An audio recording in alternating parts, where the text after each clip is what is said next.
I never imagined that a single video barely a few minutes long could permanently change how I saw my own family.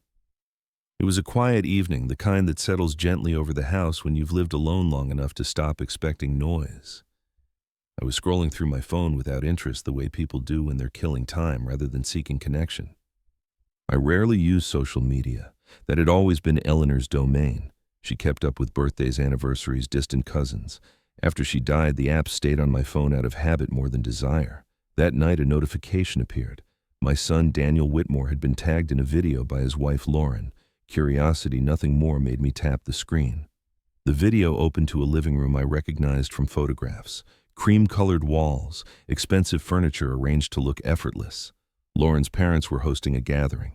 Wine glasses caught the light as people laughed easily, comfortably, the way people do when they believe they are among their own. The camera drifted from face to face. Lauren's sisters, a few friends whose names I'd never bothered to learn.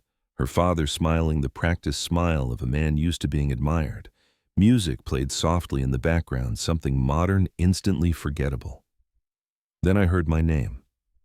Lauren wasn't speaking to the camera. She was talking to someone just out of frame, unaware that the phone was still recording. "Dad Whitmore," she said, her voice sharp with amusement. "Please, the man's basically a freeloader, living off Daniel's future inheritance." The room erupted in laughter. Not the polite kind, not the awkward kind. Real laughter, the kind that comes when people feel safe enough to be cruel. I watched Lauren's mother raise her glass in mock salute. I watched her father shake his head amused, and I watched my son.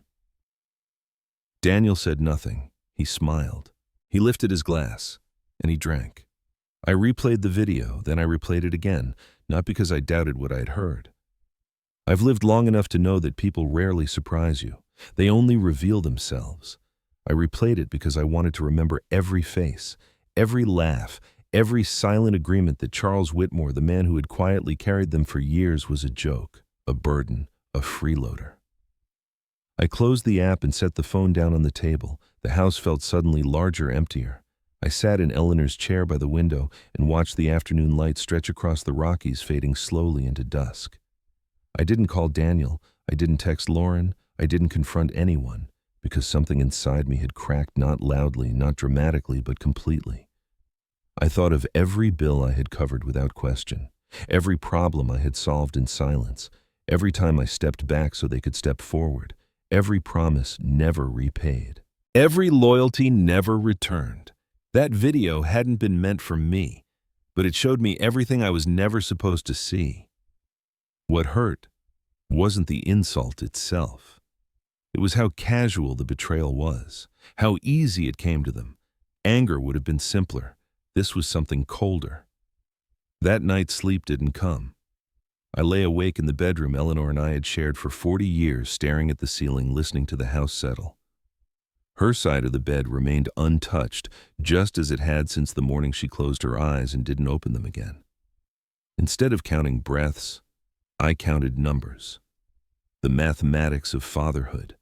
Daniel's student loans, $47,000, paid in full when he was 23 and too proud to ask for help until he had no choice. The down payment on the house, $85,000, handed over with a promise I never expected to be kept. Private school tuition for my grandson Tommy, 8 years at $12,000 a year. Credit card debt, twice. Once for a kitchen remodel. Once for a European vacation that somehow tripled in cost. And then the monthly transfers, $2,000 every first of the month, for 8 years. I added it all up in my head like I was back at the engineering firm reviewing project budgets. $347,000, given freely, without contracts, without interest, without a single demand for gratitude. Eleanor would have known the exact number. She always kept better records than I did. She had tried to warn me. 3 months before the cancer took her appetite, but not her clarity, we were sitting on the porch watching the sunset paint the mountains gold. She took my hand, her grip stronger than I expected. "Don't let them know the numbers, Charles," she said quietly. I laughed then. Told her she was worrying too much, told her family didn't need accountants. She looked at me for a long moment and said nothing more. Lying there in the dark, I understood what she had meant. Comfort has a source, and silence has a limit. By morning, I'd made a decision. I wouldn't explain myself to people who should already understand my worth. I wouldn't argue. I wouldn't beg for respect. I would simply stop. Stop giving. Stop fixing. Stop pretending my love could buy what should have been freely given. They would believe nothing had changed, and quietly, methodically, I would begin to let go. The morning after that sleepless night, I did something I had avoided for nearly 2 years. I began sorting through Eleanor's things. At first I told myself it was practical. Closets needed clearing, boxes needed organizing, but the truth was simpler and harder to admit. I wanted to feel close to her again. I wanted answers even if I didn't yet know what questions to ask. Her clothes still hung neatly in the closet, lavender-scented sachets tucked between hangers the way she'd always done. I folded sweaters, slowly placed dresses into boxes, pausing now and then when memory caught me off guard. A scarf she wore on our last trip to the mountains, a cardigan she loved but rarely used because she said it made her feel old.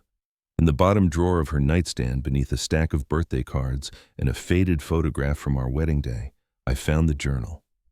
It was a simple leather-bound notebook, the kind Eleanor used for grocery lists and reminders.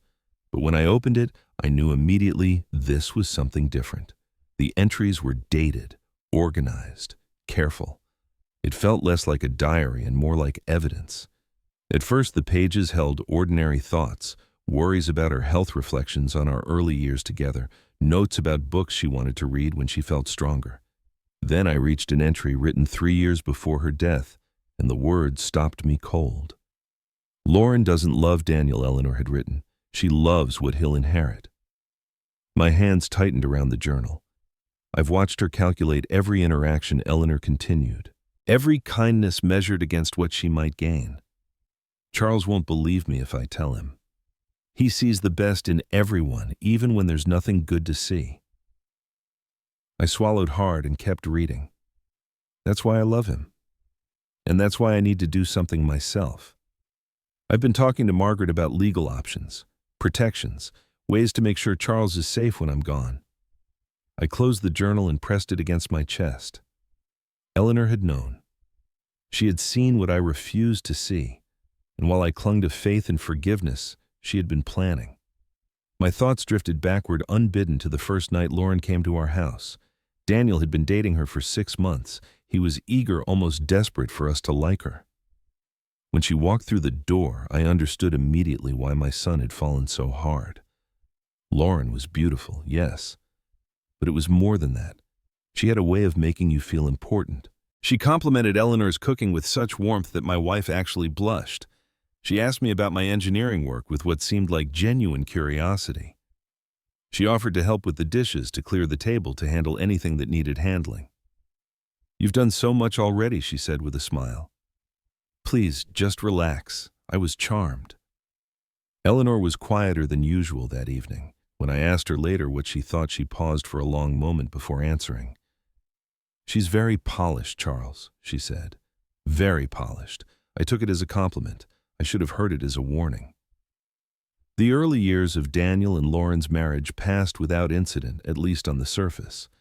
But slowly, almost imperceptibly, patterns formed. Lauren began managing the family calendar. Visits were scheduled and shortened according to her convenience. Holidays gravitated toward her parents' home. Christmas there became mandatory. Thanksgiving rotated, but somehow our turn never seemed to arrive. When Tommy was born, I assumed we would see more of our grandson. Instead, we saw less.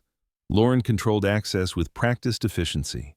Nap schedules, doctor's appointments, activities that couldn't possibly be interrupted. Maybe next weekend, she would say. Next weekend became next month. Next month dissolved into another year. The condescension crept in quietly. "You don't need to worry about that, Dad," she would say when I asked about Daniel's work or their finances. "Let me handle it." At first it sounded like kindness, then the edges sharpened. "You're not as sharp as you used to be," she said once, smiling as if she were offering comfort. "It happens. Aging is nothing to be ashamed of." Eleanor noticed before I did. She stopped hugging Lauren hello, stood a little farther back during visits, watched more, spoke less. The memories kept coming. My 70th birthday.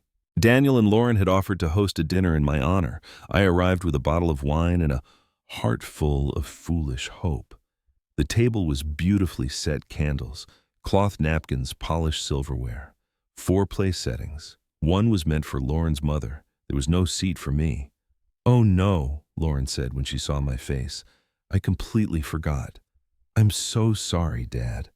Daniel brought out a folding chair from the garage. It wobbled on the carpet. He placed it at the corner of the table and avoided my eyes. We ate dinner as if nothing were wrong. Then there was the soccer game. I drove 3 hours to watch Tommy play, only to find the field empty. When I called Daniel confused, he told me Lauren had given me the wrong date. "Honest mistake," he said. "These things happen. The smallest moment hurt the most." One Saturday afternoon, I stopped by unannounced, hoping to take Tommy for ice cream. Through the screen door, I heard his voice.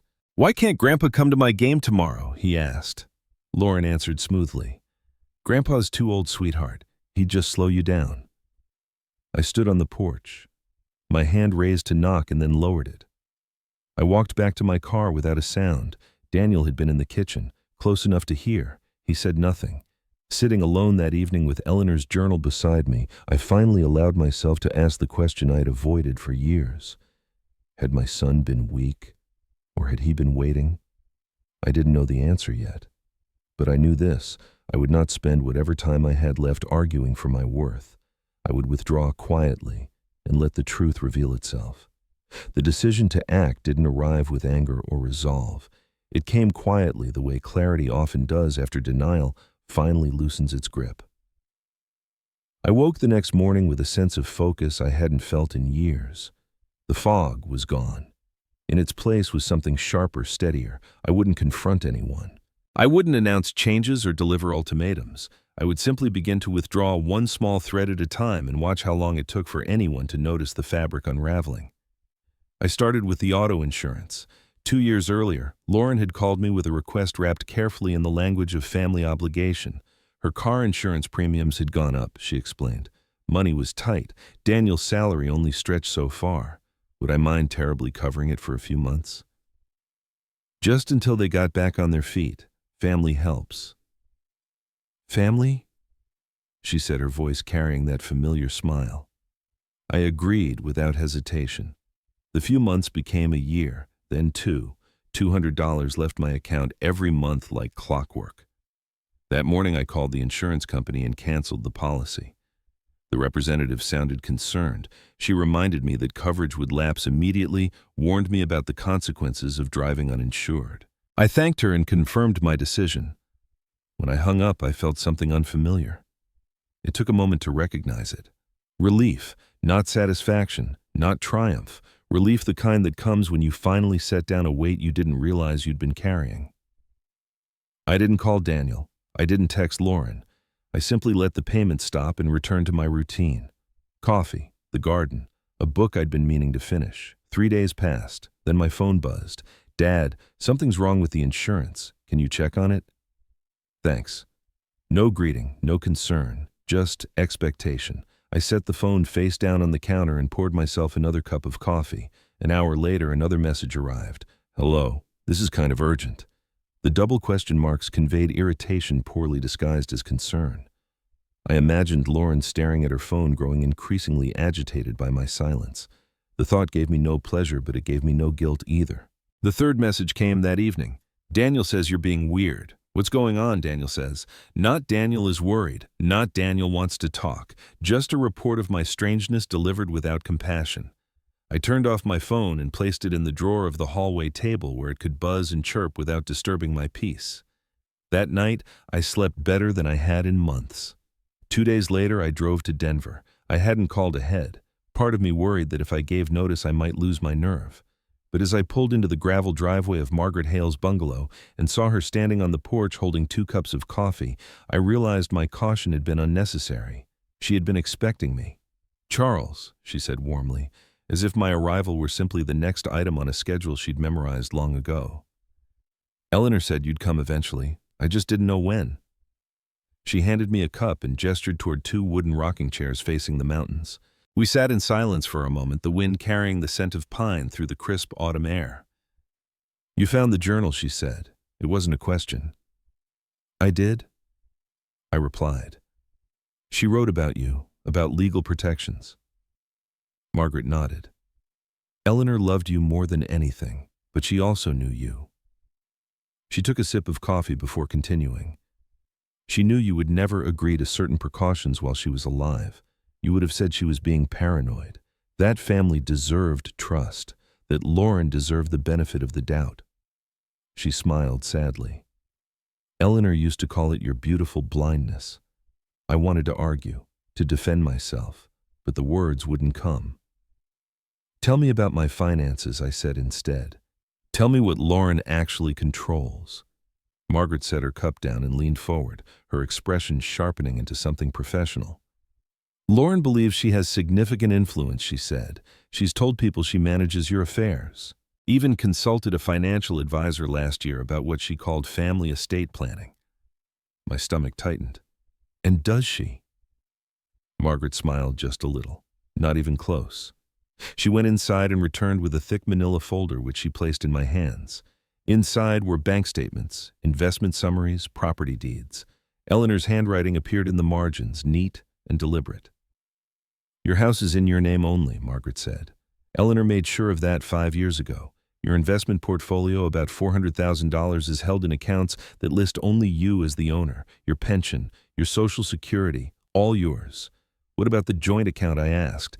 Daniel set that up years ago. That account exists, Margaret said. And Lauren has access to it. Do you know how much is in it? I shook my head. $12,000. The number landed harder than I expected. That's the account Lauren watches. Margaret continued. The one she audits. She thinks she's monitoring your entire kingdom. She met my eyes. In reality, she's watching the gift shop. I thought of all the comments Lauren had made over the years about my spending, my donations, my habits. She'd been judging $12,000 while remaining ignorant of everything that mattered. There's more, I said. The journal mentioned something you were holding. Margaret's expression shifted. She looked toward the mountains before answering. Eleanor gave me something to safeguard, she said. But she was very clear. I'm not to reveal it unless certain conditions are met. What conditions? Not yet, she said gently. Soon. Events are moving faster than she anticipated. I drove home with my mind racing, Eleanor's foresight settling into place piece by piece. She hadn't left me defenseless. She had simply waited until I was ready to understand the armor she'd built. That night, I made another decision. I would continue to let Lauren believe she was in control. And quietly, with Margaret's help, I would make sure she never was again. The weeks that followed my visit to Margaret's house became an education in patience. Not the passive kind, the kind that waits and hopes, but strategic patience. The kind that understands timing, matters more than force, and silence can be more disruptive than confrontation. Margaret and I met twice a week at her bungalow outside Denver, always in the mornings, always with fresh coffee and folders laid out neatly on her kitchen table. She approached everything with the calm precision of a woman who had spent 3 decades in courtrooms, waiting for exactly the right moment to speak. The first step was simple control. We changed passwords. Every online banking portal, every investment platform, every account that could be accessed electronically. The new credentials existed only in my memory and in a sealed envelope Margaret kept in her office safe. Lauren had somehow obtained login information for the joint account years earlier, most likely through Daniel. She'd been monitoring my transactions with the vigilance of a suspicious spouse. Let her watch, Margaret said. She'll see what you want her to see. Next came consolidation. Accounts Eleanor and I had accumulated over decades, scattered investments, modest holdings were quietly gathered into a single, well-protected portfolio, managed by a firm Margaret trusted completely. Statements were redirected to a post office box I rented in a neighboring town, far from any mailbox Lauren might access during visits. Throughout it all, I maintained the appearance Lauren expected. I responded to her occasional texts with vague pleasantries. I accepted Daniel's dutiful phone calls with patience, offering nothing more than surface-level reassurance. I gave them no reason to suspect the ground beneath their assumptions was eroding day by day. Then one morning, Margaret slid a single page across the table toward me. I need you to get Lauren to sign this, she said. The document was titled Investment Account Authorization. Dense legal language filled the page, exactly the kind of paperwork that made most people's eyes glaze over. What does it do? I asked. Margaret smiled, and for the first time there was a sharpness to it. On the surface, she said it looks like routine compliance paperwork. In reality, it removes any existing access permissions for non-account holders. Once Lauren signs this, she loses the ability to inquire about your investments entirely. She won't read it, I said slowly. No. Margaret agreed. She won't. Lauren has built her identity around being the most competent person in the room. Admitting she doesn't understand a document, especially one related to finances, would fracture that image. The plan was simple. I would present the paper as routine paperwork from my advisor. Lauren would sign it quickly, confidently, perhaps even condescendingly. And with the stroke of a pen, she would lock herself out of everything she believed she controlled. It happened exactly as Margaret predicted. I drove to Daniel's house on a Saturday afternoon. Lauren greeted me with her usual mix of warmth and impatience, already distracted by her phone. When I mentioned my advisor needed a family signature for compliance records, she barely looked up. Of course, she said, reaching for the paper. I handle all of Daniel's financial documents. It's easier when one person keeps track of everything. She signed without reading a single line. I watched her hand move across the page, confident, decisive, and felt nothing. No triumph, no satisfaction, just a quiet sense of inevitability. Justice. I was learning doesn't always arrive with thunder. Sometimes it arrives with the soft scratch of ink on paper. I thanked her, folded the document, and left. The first snow of the season fell 3 days later. I stood at my kitchen window watching the flakes drift down like small, silent messengers, and felt a strange stillness settle over me. Somewhere 40 miles away, Lauren's carefully constructed world was about to crack. I learned the details later. Lauren had been planning a vacation one she'd spoken about often to her friends. The Maldives, private bungalows over crystal water, a trip meant to signal success status arrival. The total came to $15,000. She entered the card number with the confidence of a woman who had never been denied anything she truly wanted. The screen blinked. Transaction declined. She tried again. Declined. She reached for another card, one linked to the joint account she believed she monitored and controlled. Declined. Lauren called the bank. There must be a mistake, she said. This is a family account. The representative's response was polite, firm. Ma'am, you're not listed as an authorized user. That was when the screaming began. By the time Daniel called me, I already sensed something had shifted. The phone rang 3 times before I let it go to voicemail.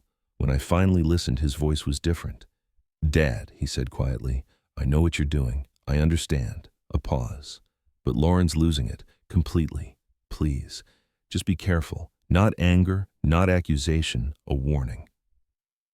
2 days later, he called again. This time, Lauren was listening. Dad, we need to have a family meeting, Daniel said carefully. Clear the air. No, I replied. The silence on the other end stretched. I've made decisions about my finances. I continued. I don't owe explanations to people who mock me behind my back. I ended the call. Lauren went public 2 days later. Her Facebook post painted me as a paranoid, declining old man. She asked for elder care resources, framed herself as the exhausted caretaker. She expected sympathy. What she got was memory. People remembered me. Former colleagues, neighbors, parents whose children I'd taught to fish, strangers who recalled small kindnesses I didn't even remember performing. And then Margaret spoke. She posted one comment, just facts, just numbers, $347,000. Within hours, the narrative collapsed. Lauren deleted the post by noon. At 8 that evening, Daniel stood on my porch snow, clinging to his coat, something burning in his eyes I'd never seen before. He held out a USB drive. I've been recording her for 18 months, he said. Every plan, every threat. I was building a case for divorce. I realized then how wrong I had been about my son. He hadn't been silent. He had been waiting. We sat at the kitchen table long after the coffee had gone cold, the USB drive resting between us like a bridge that had taken years to build.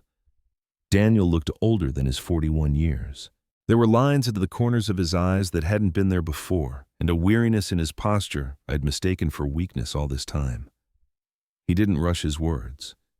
He spoke carefully, as if choosing honesty over efficiency. It started at Mom's funeral, he said quietly. After the service, while people stood in small clusters sharing condolences, Daniel went looking for Lauren. He found her in the hallway outside the bathroom, phone pressed to her ear.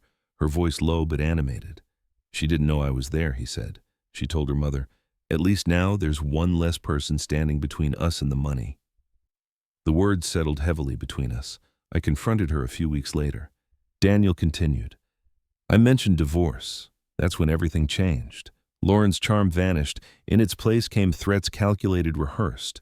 She told him she would take Tommy and make sure Daniel never saw his son again. She said she would tell people he was unstable, abusive, dangerous. She had stories prepared, accusations ready. I realized I couldn't leave without proof, he said. Colorado's a one-party consent state, so I started recording. 18 months of conversations, plans, cruelties spoken without caution because Lauren believed herself untouchable. And Mom knew, Daniel added, his voice catching. She left me a letter before she died. She told me to wait, to gather evidence, to stand with you when the time came. I felt something give way inside me, not anger, not grief, but recognition. Eleanor had been orchestrating this long before any of us understood the battle had begun. 3 days later, Daniel called with urgency in his voice. She's talking to a lawyer, he said. Guardianship. She wants you declared unfit. Within an hour, Margaret had a plan. The next morning, I submitted to a comprehensive cognitive evaluation conducted by Dr. P. Richard Holloway, a neuropsychologist Margaret had worked with for decades. For 3 hours, I answered questions, solved puzzles, recalled sequences of numbers, demonstrated my ability to manage complex financial scenarios. The report was unequivocal. Superior cognitive function for age. No evidence of impairment. Margaret filed it with the county court the same day, along with statements from my primary physician confirming my health. Lauren's petition arrived a week later. It painted me as paranoid, erratic, financially irresponsible. It requested emergency guardianship powers. The court dismissed it within 72 hours. That should have been the end. It wasn't. Margaret received a call from Lauren's attorney the following afternoon. She handed me the phone. "Mr. Whitmore," the man said carefully, "there appears to have been a misunderstanding regarding your financial arrangements." He explained that Eleanor had established an irrevocable trust 4 years earlier. Margaret was the trustee. The trust contained a provision that activated if anyone filed a bad faith guardianship claim against me. Lauren's petition had triggered it. The assets were now completely inaccessible. Lauren had no claim, no leverage, no recourse. Margaret met me at her kitchen table the next day with a cream-colored envelope in her hands. "The conditions have been met," she said softly. "Eleanor instructed me to give you this only if someone tried to take control of your life." Inside were the trust documents and a letter. "My dearest Charles," Eleanor wrote. She apologized for keeping secrets, explained why she had done it, told me she had built a net beneath the tightrope she knew I would walk someday. "You would have defended them," she wrote. "You always see the good. That is your gift and your danger." I couldn't change who you are. I could only make sure your kindness wouldn't destroy you. I cried then. Not from grief, but from gratitude. Lauren withdrew her petition the next day. Daniel filed for divorce a week later. The recordings were devastating. The judge awarded Daniel primary custody of Tommy, citing Lauren's manipulation and financial intent. Supervised visitation only. The community turned quietly, decisively. Invitations stopped. Phones went unanswered. Lauren called me one evening. She apologized. She begged. She asked for help. I listened until she finished.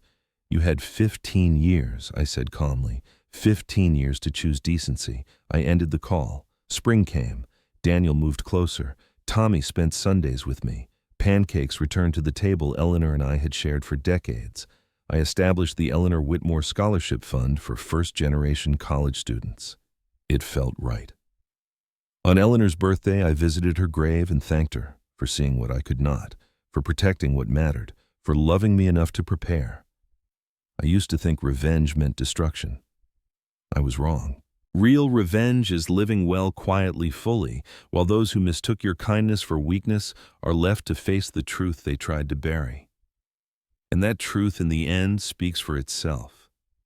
Time did what it always does when it is no longer filled with fear or anticipation. It moved forward quietly, without drama, without needing permission from anyone. Spring softened into summer.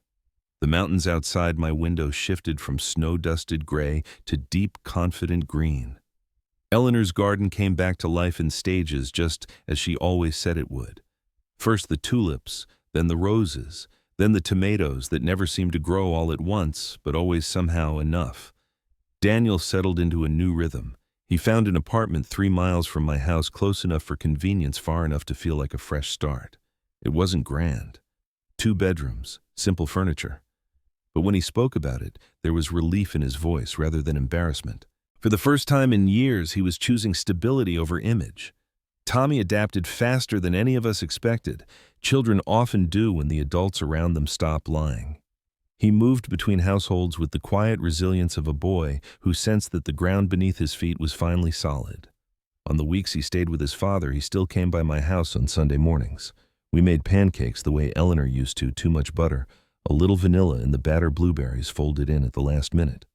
Tommy insisted on setting the table with her old dishes, handling them carefully as if he understood they carried more than just food. We didn't talk about Lauren, not because her name was forbidden, but because it no longer demanded space.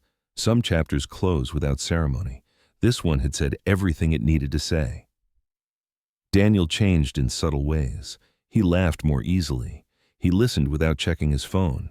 Sometimes I caught him watching Tommy with an expression that looked like relief mixed with disbelief, as if he were still surprised that life could feel this quiet and this safe. In the fall, he told me he had started seeing someone. Her name was Sarah. She came to Sunday breakfast a few weeks later. There was no performance in her presence, no careful management of impressions. She listened when Tommy spoke. She asked questions and waited for the answers. When she laughed, it wasn't strategic. Eleanor would have liked her. I thought about that often, what Eleanor would have said, what she would have noticed before the rest of us caught on. Losing her had taught me something painful and true. The people who love us most often see storms long before the clouds appear. I heard about Lauren occasionally, the way news travels through communities, even when you're not listening for it. She had moved into a small apartment on the other side of town, found work at an insurance company. Administrative, quiet, adequate. The house Daniel and I had helped her buy years earlier was gone. The friends who had once laughed easily beside her wine glass had dispersed, drawn toward warmer circles, safer reputations. Her social media accounts went silent. I felt no pleasure in her unraveling. That surprised me. I had expected satisfaction, maybe even vindication. What I felt instead was distance. She had become part of a past I no longer needed to revisit. Consequences had done their work without my involvement. One afternoon in late May, I found another letter. It was tucked inside a book of poetry Eleanor kept on her desk, addressed to Daniel in her familiar handwriting. She must have written it in her final days and never mailed it. I waited until Sunday to give it to him. We read it together after breakfast while Tommy played in the garden. Eleanor told her son he was never weak, only waiting for permission to be strong. She gave it to him, asked him to stand beside his father when the time came. Daniel cried openly. I didn't stop him. Some tears don't need comfort. They need space. That summer, I formalized the Eleanor Whitmore Scholarship Fund with Margaret's help. It supported first-generation college students from our community, young people with ability but not access. Eleanor had been one herself. She would have wanted her name to open doors quietly without ceremony. The first thank you letters arrived in early August. I read them slowly, each one reminding me that generosity, when paired with boundaries, can still change lives without destroying the giver. On the anniversary of Eleanor's death, I visited the cemetery alone. I brought white lilies and placed them at her marker. The day was cool and clear, the kind that makes you believe the world renews itself, whether we're ready or not. You were right, I told her softly. About everything. I thanked her for her foresight, her courage, her love that extended beyond her own life. I told her about Daniel, about Tommy, about the garden, about the scholarship fund. I told her I was finally at peace. When I stood to leave, the sun was high, warming the stone beneath my hand. I'm trying to be worthy of what you gave me, I said. I drove home through the mountains, taking the long way, letting the silence fill me rather than hollow me out. Daniel and Tommy were waiting on the porch when I arrived, even though it wasn't Sunday. Tommy ran toward me and wrapped his arms around my waist. Daniel smiled, unforced, unguarded. I used to think revenge meant destruction, ruin, watching someone else suffer the way you had suffered. I was wrong. Real revenge is refusing to be diminished. It's choosing dignity over explanation. It's living so fully that the people who tried to reduce you are left staring at the space where you used to stand. Eleanor understood that long before I did. She didn't fight the storm. She built shelter. She didn't try to change people who were determined to be small. She simply made sure they could never destroy what mattered. This is not a story about anger. It's a story about boundaries, about love that prepares, about silence that finally speaks. And if there is a lesson here, it's this.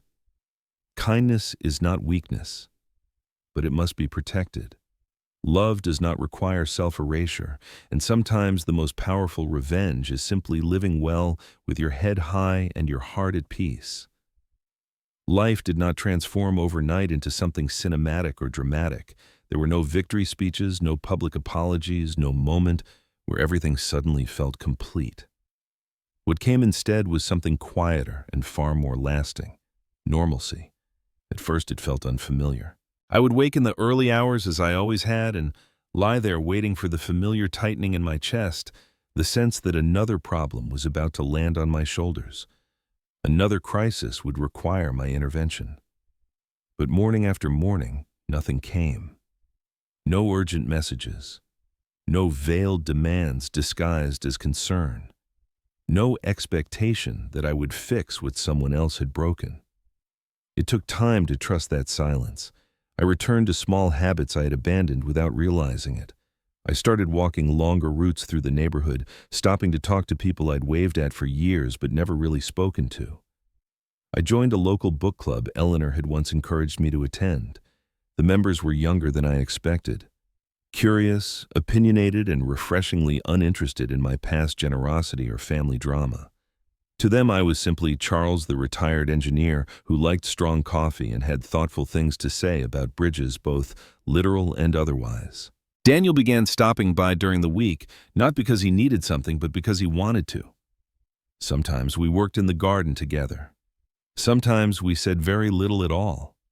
I noticed how often he looked around the house, now really looked as if seeing it for the first time without the weight of someone else's judgment pressing down on him. "I forgot how quiet this place is," he said one afternoon, leaning on his shovel. "Quiet isn't empty," I replied. "It just gives you room to hear yourself think." He nodded, and I could tell the words landed. Tommy's presence changed everything. Children don't carry resentment the way adults do. They carry curiosity. Once the tension in his world eased, he bloomed into it. He asked questions constantly about my work, about Eleanor, about why bridges don't fall down, and how people decide where roads should go. One evening, as we sat on the porch, watching the sky fade into layers of purple and gold, he asked me something that stopped me cold. "Grandpa," he said, swinging his legs, "why didn't I see you more before I didn't rush my answer?" Sometimes I said carefully, grown-ups make choices that have nothing to do with kids, and sometimes those choices aren't very good. He considered that, then nodded as if it made sense. "Well," he said brightly, "I'm glad you're here now. So was I." The scholarship fund took on a life of its own. Margaret handled the logistics, but I read every application, every letter. The stories were different, but the themes were familiar: talent constrained by circumstance, ambition tempered by responsibility. I saw echoes of Eleanor in those young faces, the same quiet determination, the same refusal to let limitation become destiny. At the first small award ceremony held in a modest community hall rather than a grand auditorium, I stood at the back and watched the recipients speak. No one mentioned my name. No one needed to. Eleanor's legacy was doing exactly what she would have wanted, working quietly, effectively, without spectacle. There were moments, of course, when the past tried to intrude. Once, while grocery shopping, I ran into Lauren's mother in the produce aisle. She looked startled to see me, then uncomfortable. We exchanged brief pleasantries. She asked about Tommy. I answered honestly, but without detail. When we parted, there was something like regret in her eyes, though whether it was for her daughter's choices or for her own silence, I couldn't say. I didn't dwell on it. Another time, Daniel told me Lauren had asked through her attorney if we would reconsider the visitation arrangement. The court declined. The recording still spoke louder than any appeal. "She's not evil," Daniel said one night almost to himself. "Just empty in the wrong places." I understood what he meant. Some people don't destroy others because they hate them. They do it because they don't know how to exist without taking. As the year turned, I noticed something else changing inside me. I was no longer rehearsing conversations that would never happen, no longer imagining explanations I would never give. The need to be understood by those who had already decided not to understand me had finally loosened its grip. That freedom was worth more than any apology. On a crisp autumn morning, I visited the old bridge just outside town, the first major project I had led early in my career. It spanned a narrow gorge, unremarkable to most people passing over it without thought.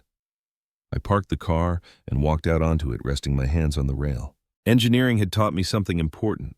Long before family ever tested it, structures don't fail because of one bad day. They fail because small stresses are ignored over time, load limits are exceeded slowly, cracks dismissed as cosmetic.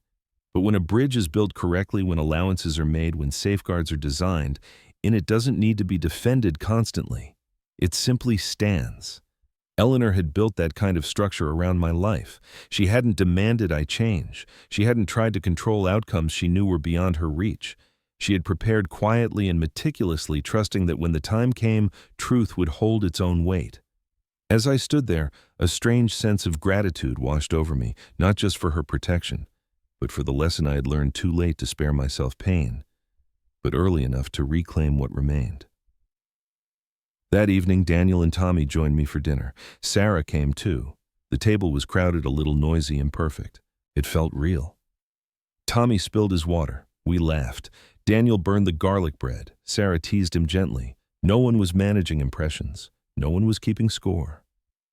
After dinner, as the sun dipped low and the house filled with that soft end-of-day glow Eleanor loved, Daniel lingered.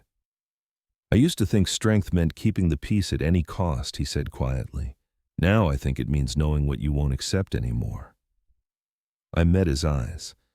That's something most people don't learn until it's already cost them too much. He nodded, then smiled. "I'm glad you learned it when you did."